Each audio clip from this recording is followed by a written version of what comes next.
Yeah, I agree. I totally agree. The key word here is what we should mention is a pluralism.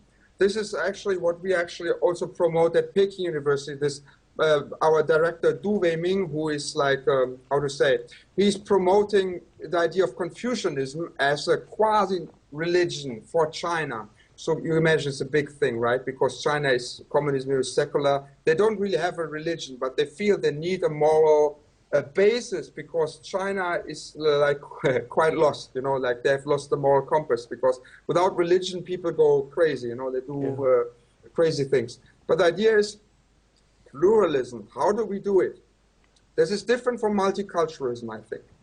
You know, the idea of multiculturalism is like, yeah, you let them all do their things, whatever, you know, they follow our rules and this will all be all right. And if some, you know, culture dives into the abyss, you know, disappears, we don't care and all this. No, it's not about this. Pluralism is really what the word says. It is accepting all different views in the world. It's not relativism. I'm not saying this. We should still analyze them. We should find what we have in common. What we have, you know, where we differ, of course, but we should always live mutual respect, you know, for each other. Not only tolerance, but mutual respect. You have to respect each other. It's the most important thing. Building trust between the civilization. This is going to be pluralism. Yes. Yeah, definitely. I mean, we want Chinese to be happy. We want entire China to be happy. We want Europe to be happy. Africa, everywhere. Peace, justice, security. So it's you know, there is enough land for everybody in the world, and a unity, an alliance between these cultures and three Abrahamic religions that will bring peace. In that way, everybody will be happy. There will be growth in the economy. The economy will be better. There will be peace, security, democracy, freedom of thought and worship, and brotherhood. So that will stop the wars and enmity and hatred, we believe. Yeah.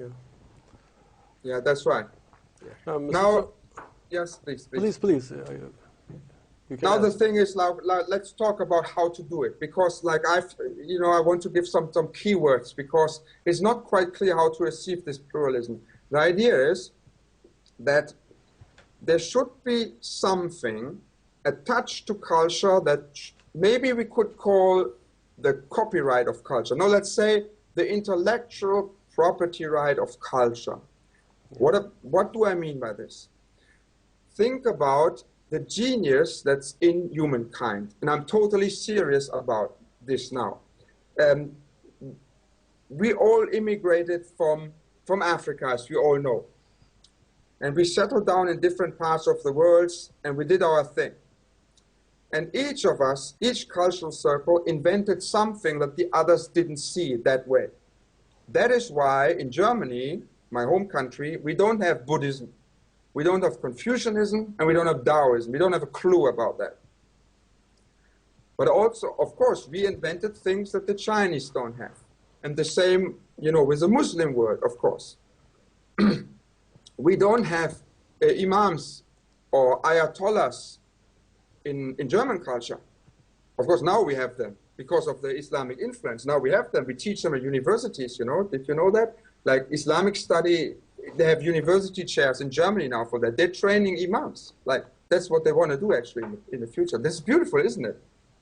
Yeah. So there is an acceptance of the cultural originality, social-cultural originality of all the cultures. And now we have to find them. And I believe that the key to it is to look at the terminologies. And the key to it is to look at the translations. It's my personal belief, and I'm criticized for that, but it's still my belief. I still have to find someone who disproves me that the word, like a concept like Allah, like Imam, like Ayatollah, like Ulama, can't be translated accurately. It can't. We can give definitions, we can give like similarities, you know, in other cultures, but it can't be translated. It should be adopted. Yeah, you're right. The key thing is, we definitely agree with you, and doing the intellectual struggle, educating the radicalists and extremists and bigot people, in that way, there will be no enmity and hatred.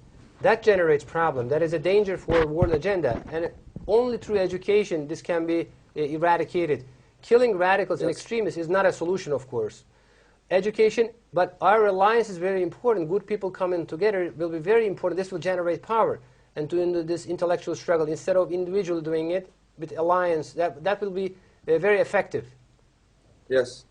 Yes, of course, because you have to come to the table. That's very important. If we allow living in this age of globalization, internationalization, if you hide from this discourse, if you try to like say, no, this is not for me, I try to hide from globalism, the failure is imminent. So we have to join forces, we have to go to the table because, yes, as you know, as we all feel, Western hegemony, in particular US hegemony, is shrinking. It's still there, but it is shrinking. And there's a void to be filled, and this is a great chance for all of them, also for Europe to come back, you know, like, and of course for the Middle East, for China, even for Japan, for India in particular, to come to the table and discuss, and of course, say what you want, setting the rules, being a rule setter, not a rule taker.